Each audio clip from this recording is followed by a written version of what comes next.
हम लोग यहाँ पे स्ट्रगल करते हैं, 460 के बाद भी नहीं जा पा रहे हैं। वहां पे 75 वाले बंदे को भी इनविटेशन टू अप्लाई आ गया है। क्यों आया?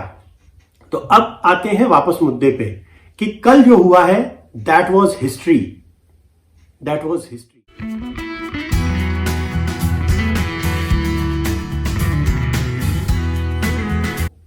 Hello everyone.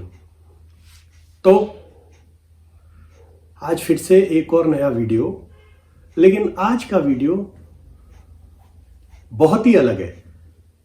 वो अलग इसलिए है क्योंकि मेरा जो चैनल जब से मैंने स्टार्ट किया है ना, तब से मैं एक ही चीज़ बार बार लोगों को बोल रहा हूँ कि भाई अगर आपको कनाडा माइग्रेट करना है और आपकी एज ज़्यादा है, आपके CRS स्कोर कम है, फिर भी पॉसिबल है।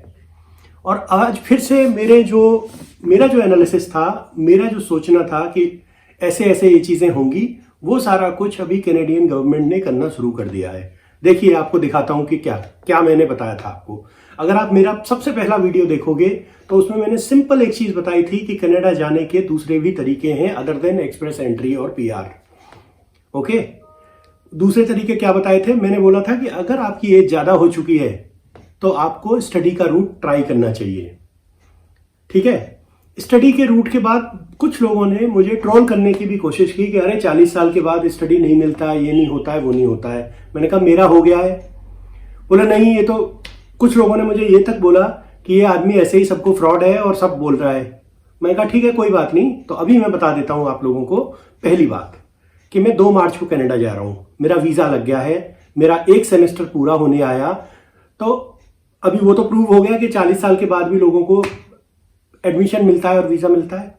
दूसरा पॉइंट मैंने ये बोला था कि एक बार आपकी पढ़ाई, आप वहाँ पे इवन 1 साल भी पढ़ाई कर लोगे, 1 से 1.5 साल के कोर्स में भी अगर आप ले लोगे, चलो आपके पास पैसे, देखो हर आदमी का अपने फाइनेंसेस मैनेज करने होते हैं। तो अगर आपके पास 1 साल तक के ही पैसे का खर्चा आपको करने को है तो ठीक है ना, आप 1 साल के लिए ले लो और उसके बाद आपको 1 साल का वर्क परमिट मिलेगा। आज अब मेरा जो हाइपोथेसिस थी उसका वैलिडेशन मैं आपको बता रहा हूं। कल क्या हुआ है? कल मतलब जो पिछली हमारे इंडिया के हिसाब से कल रात जो थी और कनाडा के हिसाब से जो कल दिन था, उसमें क्या हुआ है? कैनेडियन गवर्नमेंट ने एक एक्सप्रेस एंट्री का ड्रॉ निकाला है only for Canadian experience class, CEC बोलते हैं उसको, उन लोगों के लिए जिन्होंने कनाडा में काम कर लिया है, जो वर्क परमिट पे थे या कैसे भी थे, या स्टडी के बाद PGWP पे थे, उन्होंने 1 साल वहां काम कर लिया और उसके बाद they are eligible for CEC, Canadian experience class. और आप सोच सकते हो कि क्या कट ऑफ स्कोर रहा होगा? Any gases? Cut off score वो 75। जी हाँ, 75 मतलब जो हम लोग यहाँ पे स्ट्रगल करते हैं, 460 के बाद भी नहीं जा पा रहे हैं, वहां पे 75 वाले बंदे को भी इनविटेशन टू अप्लाई आ गया है। क्यों आया? क्योंकि उसका 1 साल का एक्सपीरियंस था वहां काम करने का। भाई यही मैं पहले दिन से बोल रहा हूं कि एक तो ज्यादा साइंस मत लगाओ। जो मैं बोलता हूं एक बार उसको वैलिडेट करने की तो कोशिश तो करो। आप समझो तो सही कि मैंने क्या बोला है। आप मुझे ट्रोल करने में अपनी एनर्जी, जब हम केवल सुनते हैं ना, हमारे सुनने के 2 तरीके होते हैं। एक तो हम सुनते हैं अपना ग्रास्प करने के लिए, दूसरा हम सुनते हैं पता है क्या, किस लिए? ताकि उस बंदे को हम जवाब दे सकें। तो वो पूरी बात नहीं कर रहा होता है आपसे, आप उससे पहले ही अपना ना प्रोसेसिंग चालू कर देते हो कि इसको जवाब उल्टा हमें कैसे देना है। तो वो मैंने बहुत, मतलब कई लोगों ने मुझे कोशिश की ट्रोल करने की और हेटरेट कमेंट ये वो कि अरे ये तो फ्रॉड है, ये है वो है। प्रोबेबली उनमें से कुछ हो सकता है कंसल्टेंट भी हो कि भाई ये तो हमारी तो दुकान ही बंद करा देगा।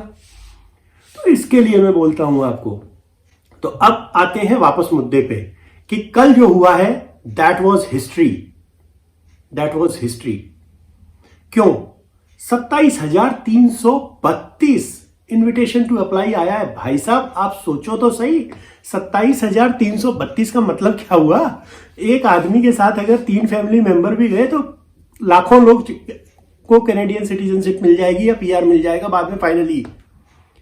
एंड इट वॉज लाइक, मैंने पिछले 2 साल से मैं जो ट्रैक कर रहा हूं उसमें आज तक इतने एक बार में इतने ज्यादा इनविटेशन टू अप्लाई कभी नहीं आए। 27,000 बहुत बड़ा नंबर है, जहां पे कि वही कैनेडियन गवर्नमेंट जो हर महीने 2700 से 3500 तक केवल ITA रिलीज करती है।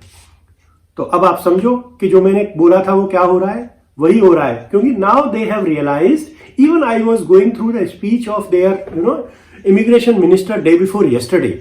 What he has said, we do not want international students only to study in Canada. We want them to study and stay.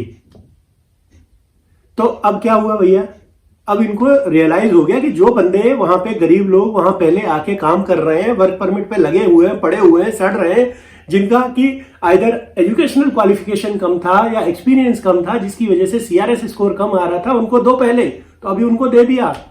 तो अब now it is your chance and your time to apply for either study और work permit. Work permit तो देखिए, मैं I would not suggest, क्योंकि जो LMIA यहाँ पे इंडिया में वो सब जो जुगाड़ चलता है, वो that will cost you somewhere around 25 to 35 lakhs। लेकिन मैं सजेस्ट करूंगा कि आप वो 25 से 35 लाख खर्च करने की जगह आप 15 से 20 लाख खर्च करके स्टडी के लिए जाओ 1 से 1.5 साल में, वहां पे 1 साल काम करो और उसके बाद आपका you are through, you will get your PR। तो इससे और ज्यादा क्या चाहिए बताइए आपको, ठीक है। अगर आपको एडमिशन से रिलेटेड कोई भी क्वेश्चन है, आप मेरे एडमिशन वाले वीडियो में जाके देख सकते हो। दूसरा, देखिए, आप मेरा वीडियो देखो मत देखो, लेकिन आप फिर भी एनालाइज करो और सोचो कि मैंने क्या बोला था, मैंने क्या हाइपोथेसिस दिया था और क्या टेस्ट हो गया। अभी तो it has been proved, they want people there. और जो मैं रिपोर्ट पढ़ रहा था उसके हिसाब से यह था कि 2021 से लेके और 2023 तक they would want 1.2 million people. 1.2 million कितना हो गया भाई साहब, 12 लाख लोग हो गए। 12 लाख ITA आएंगे लोगों के, सोचो आप अगले 2-3 साल में। तो क्यों नहीं शुरू करते हो? अगर आप अभी भी डायलेमा में हो तो फिर तो आप रह ही जाओगे। It is time to just opt for study. अगर आपकी एज थोड़ी ज्यादा है, थोड़ी कम है, तो फिर तो आप किसी भी PNP में डाल दो, SINP में डाल दो, AINP में डाल दो। इतने सारे प्रोग्राम है यार, you just put it and believe me, आपको थोड़ा सा आइट्स में हो सकता है मेहनत करनी पड़ जाए, क्योंकि मैं बेसिकली नॉर्थ इंडिया से हूं। यहां पे मैंने ऐसे लोगों को देखा है, they are doing well in their life, they are well settled, but still they want to go, but they are afraid. अरे यार, वो अंग्रेजी का टेस्ट भी देना पड़ेगा। अरे भाई साहब, कुछ नहीं होता है यार, बैंड 5-6 लेने में कुछ भी नहीं आएगा। It is like you just stand up and go for a test, you will get band 5, जो वहां पे मिनिमम रिक्वायरमेंट होती है, ठीक है। लेकिन अगर आपके बैंड 9 आ गए, 8 आ गए, वो तो चलो 9 तो फिर छोड़ ही दो, लेकिन अगर 8 भी आ जाता है, 7 भी आ जाता है, दैट इज गुड। तो आज के मेरे वीडियो का मेन मकसद क्या था? मेरा मेन मकसद ये है, मैं उन लोगों को जवाब देना चाहता हूं जो बोलते थे मुझे, जो मुझे क्रिटिसाइज कर रहे थे कि पहली बात, 40 साल के बाद आपका एडमिशन नहीं हो सकता। दूसरी बात, एडमिशन हो गया तो वीजा नहीं आएगा। तीसरी बात कि उसके बाद वहां पे पहुंच भी गए तो आपको PR नहीं मिलेगा। भैया देखो, तीनों चीज प्रूव हो गई। मेरा एडमिशन हो गया, मेरा वीजा आ गया, और PR का मैंने अभी आपको बताया 75 स्कोर पे 75 CRS score, which is very less. अब आप उसको अगर रिवर्स कैलकुलेशन करके देखोगे तो ये स्कोर उन लोगों का है जो इवन अंडर ग्रेजुएट हैं और जिनका एक्सपीरियंस 2 साल का है टोटल। उन लोगों को भी अगर आप PR मिल रहा है तो भैया देखो, आपकी मर्जी है। आप you want to keep exploring और you want to take a lead and move forward, that depends on you. Okay, that's it. आज के लिए इतना ही था। हाँ, एक और चीज, अगर आपको मेरे वीडियोस पसंद आ रहे हैं, आपको लग रहा है I am adding some value to you, to your life, और I am helping making or taking any decisions for you, for your immigration purposes, so then please share, subscribe and like my videos. Thank you very much. Stay safe.